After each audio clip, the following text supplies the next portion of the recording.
اب آج کا میرا موضوع ہے شہادت علی رضی اللہ تعالیٰ عنہ۔ اصل میں حضرت علی رضی اللہ تعالیٰ عنہ کی شہادت بھی اسی الفتنۃ الکبریٰ کا تسلسل ہے۔ وہ جو عبداللہ ابن سبا کا پیدا کردہ عظیم ترین فتنہ تھا، اسی کا ایک نتیجہ حضرت علی کی شہادت بھی ہے، لیکن وہ بات ذرا تفصیل سے سمجھنی ہوگی، اور اس کے لیے میں ممنون احسان ہوں۔ حال ہی میں ایک کتاب چھپی ہے، ڈاکٹر سید رضوان علی ندوی، وہ محقق ہیں تاریخ کے، انہوں نے بڑی تاریخی تحقیق کے بعد جو باتیں بیان کی ہیں وہ میں آپ کے سامنے رکھ رہا ہوں۔ عرب میں جنوب مغرب کی کونے میں، جہاں یہ یمن بھی آباد ہے، اس کے اوپر نجران ہے، اسی علاقے میں یمامہ کا علاقہ کہلاتا ہے۔ یہاں ایک قبیلہ آباد تھا، بنو تمیم۔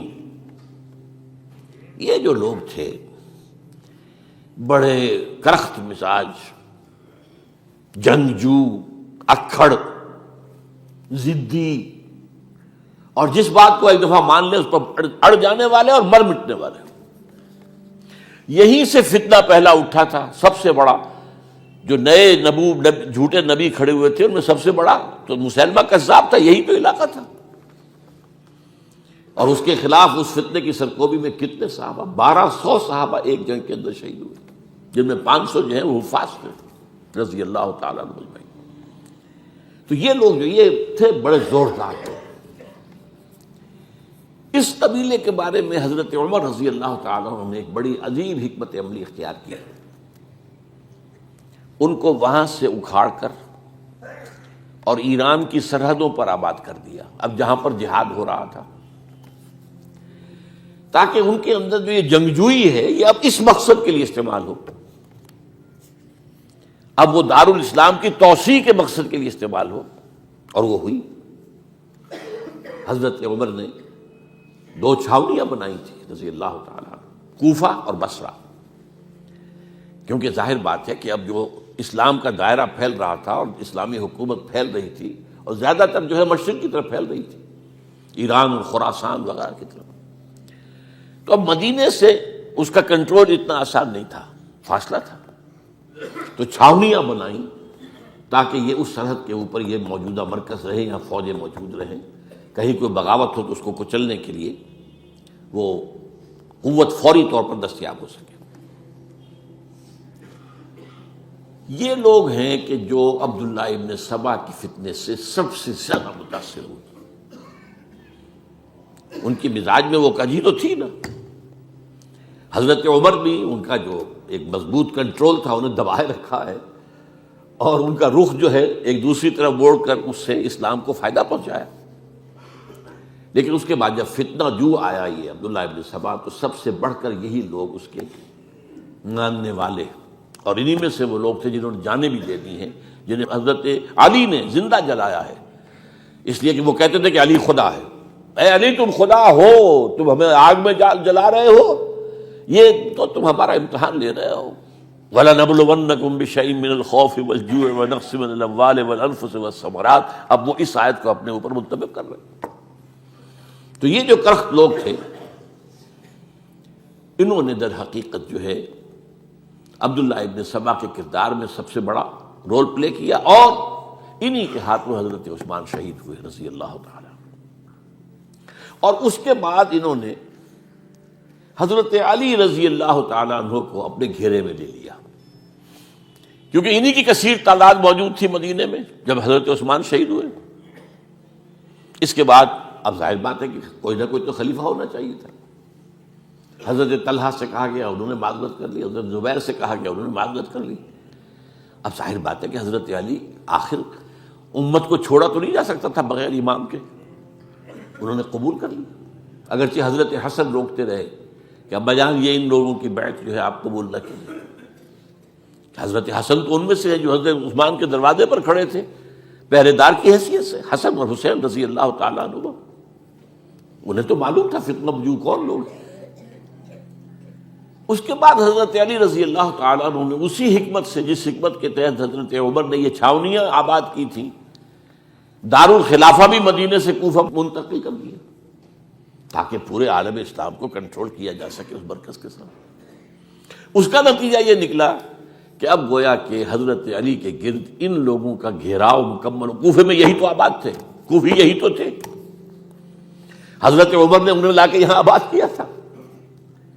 جب حضرت علی نے کوفے کو اپنا دارالخلافہ قرار دیا تو گویا کہ ان کا پھر عمل دخل بہت بڑھ گیا۔ ایک طریقے سے یوں کہا جا سکتا ہے کہ انہوں نے اب حضرت علی رضی اللہ تعالیٰ عنہ کو اپنے محاصرے میں لے لیا۔ چنانچہ جنگ جمل کے موقع پر یہ ہوا ہے کہ صلح ہو گئی تھی، حضرت عائشہ رضی اللہ تعالیٰ عنہ کے جو نمائندے تھے اور ادھر سے حضرت علی، صلح ہو گئی تھی، طے ہو گیا تھا کہ ہاں قاتلین عثمان کو جو ہے اس کو سزا دی جائے گی، قصاص لیا جائے گا حضرت عثمان کی قتل کا۔ لیکن ان لوگوں نے 10,000 آدمی کھڑے ہو گئے کوفے کے اندر، ہم سب قاتل ہیں عثمان کے، لو قصاص ہم سے اگر لے سکتے ہو، جس کے نتیجے میں اور انہوں نے جنگ شروع کر دی۔ اور جب جنگ شروع ہو جائے تو پھر اس کے بعد تو کوئی نہیں دیکھ سکتا کیوں شروع ہوئی، کیسے شروع ہوئی، کس نے شروع کی۔ اب تو یا مارو یا مرو، دو ہی باتیں ہوتی۔ 10,000 مسلمان ایک رات میں شہید ہوئے جنگ جمل میں۔ اب اس کے بعد حضرت علی رضی اللہ تعالیٰ عنہ کی خلافت جو ہے حضرت امیر معاویہ نے ماننے سے انکار کر دیا۔ جب تک قاتلین عثمان کو سزا نہیں دیتے ہم بیعت نہیں کریں گے۔ یہ نہیں کہ دعویٰ کیا ہو کہ میں خلافت کا حقدار ہوں، یہ نہیں، لیکن یہ کہ آپ کو ان کو سزا دینی چاہیے۔ اب یہ تھا وہ مخمصہ جس میں حضرت علی رضی اللہ تعالیٰ عنہ وہ فرماتے تھے تم میرا ساتھ دو تو میں ان قاتلین عثمان سے سزا جو ہے ان کو سزا دے سکتا۔ ادھر انہیں پتا تھا کہ میں سرنڈر کرتا ہوں تو مجھے علی تک تو پہنچنے کوئی نہیں دے گا، راستے میں ختم کر دیں گے رضی اللہ تعالیٰ عنہ۔ تو یہ پیچ تھا ایک جو ایسا پڑا ہے۔ اب اس میں جب حضرت معاویہ اور حضرت علی کے مابین فیصلہ کن جنگ ہوئی، جنگ صفین جسے کہتے ہیں، جس میں 70,000 مسلمان ایک دوسرے کی تلواروں، تیروں، نیزوں سے قتل ہوئے۔ اس موقع پر حضرت معاویہ کی طرف سے ایک آفر آئی، قرآن مجید کو نیزے پر اٹھا کر لوگوں نے کہا کہ یہ خون ریزی بند کر دو، ہم قرآن کا فیصلہ ماننے کو تیار ہیں۔ حضرت علی دیکھ رہے تھے کہ یہ اصل میں میری فتح کو شکست سے بدلنے کا پروگرام ہے، تقریباً فتح میری ہو چکی ہے، لیکن یہ جو طبقہ تھا یہ انہوں نے کہا نہیں بڑی ٹھیک بات کہہ رہے ہیں وہ، مانیے ان کی بات، جنگ بند کی۔ انہوں نے ہی یہی لوگ تھے جنہوں نے مجبور کیا حضرت علی کو کہ وہ تحکیم پر رضامند ہو جائے۔ اس کے بعد تحکیم میں جو معاملہ ہوا، حضرت علی حضرت عبداللہ ابن عباس کو اپنی طرف سے حکم بنانا چاہتے تھے، یہ اڑ گئے نہیں۔ یہ اڑ جانے والے لوگ، اور یہی اصل قوت تھے، وہاں ساری طاقت کوئی نہیں کی تھی۔ تو انہوں نے ابو موسیٰ اشعری کو اپنی طرف سے مقرر، وہ بہت نرم خو آدمی تھے، انہیں بناؤ۔ بہرحال جو بھی بات طے ہوئی، اب تاریخ کی روایتوں میں اختلاف ہو سکتا ہے، کہا یہ جاتا ہے کہ طے تو یہ ہوا تھا حکمین کے مابین، ادھر سے ابو موسیٰ اشعری، ادھر سے عمرو بن العاص رضی اللہ تعالی عنہما، کہ آپ اپنے جو کلائنٹ ہیں حضرت علی آپ انہیں معزول کر دیجئے، میں معاویہ کو معزول کر دیتا ہوں، پھر جو ہے مسلمان فیصلہ کر لیں کسی اور کی عبادت۔ انہوں نے کھڑے ہو کے کہہ دیا میں علی کو معزول کرتا ہوں، اور عمرو بن العاص نے کہا کہ میں معاویہ کو قائم کرتا ہوں۔ اب یہ ہے روایت، واللہ عالم اس میں کتنا سچ ہے کتنا جھوٹ ہے، میں کوئی مورخ نہیں ہوں، میں کوئی تاریخ کا محقق نہیں ہوں۔ اس کے بعد جو ہے اب یہ لوگ انہوں نے کہا کہ مانیے تحکیم کو، اور جب انہوں نے حضرت علی نے اس تحکیم کے فیصلے کو ماننے سے انکار کیا تو باغی ہو گئے، حضرت علی کو کافر قرار دیا، اور جا کر ایک جگہ پر حرورہ ایک جگہ تھی وہاں پر جا کے جمع ہو گئے، جتھا بندی کی، بہت بڑی طاقت پر وہاں کری۔ انہوں نے طے کیا کہ علی بھی کافر ہو گیا، معاویہ بھی کافر ہو گیا، عمرو بن العاص بھی کافر ہو گئے، سب کافر ہیں۔ حضرت علی کی طرف سے ایک گئے سفیر ان سے بات کرنے کے لیے، تو انہوں نے کہا تم ہی نے تو کہا تھا کہ تحکیم کو تسلیم کرو، کہ ہاں ہم نے گناہ کیا تھا، کفر کیا تھا، ہم توبہ کی ہم نے۔ اگر علی بھی مان لے کہ میں نے مان کر کفر کیا تھا، اب میں توبہ کرتا ہوں، تو ہم ان کی بات مان لیں گے۔ اب حضرت علی اس طرح کا جھوٹ کیسے بولتے ہیں؟ انہوں نے تو کوئی کفر نہیں کیا تھا۔ بہرحال انہوں نے پھر بھی نرمی برتی کہ دیکھو اگر تم کوئی خونریزی نہیں کرو گے، فساد نہیں مچاؤ گے، تو میں تمہیں کچھ نہیں کہوں گا۔ لیکن وہ اپنی ان شرارتوں سے بعد نہیں آئے۔ تو پھر تیسری جو بڑی جنگ ہوئی ہے ان جنگوں میں، جنگ نہروان کہلاتی ہے، حضرت علی کی جنگ خوارج کے ساتھ، جس میں 4000 خارجی جو ہیں وہ ختم ہوئے۔ اور یہ بات اب آپ نوٹ کر لیجئے کہ یہ لوگ جیسا کہ اکھڑ بھی تھے لیکن اپنی بات پر ڈٹ جانے والے تھے، لیکن ساتھ ہی دیندار بھی تھے، نمازی اور روزے دار بھی تھے۔ یہ اس طرح کے لوگ نہیں تھے کہ جو فاسق اور فاجر ہو، بس یہ مزاج کا ایک ہے، جو بات دل میں بیٹھ گئی اڑ گئے۔ تو یہ اصل میں انہوں نے پھر فیصلہ کیا کہ اور تو ہمارے بس میں اب کچھ نہیں ہے، ان تینوں کو قتل کر دیا جائے، علی کو بھی اور معاویہ کو بھی اور عمرو بن العاص کو بھی۔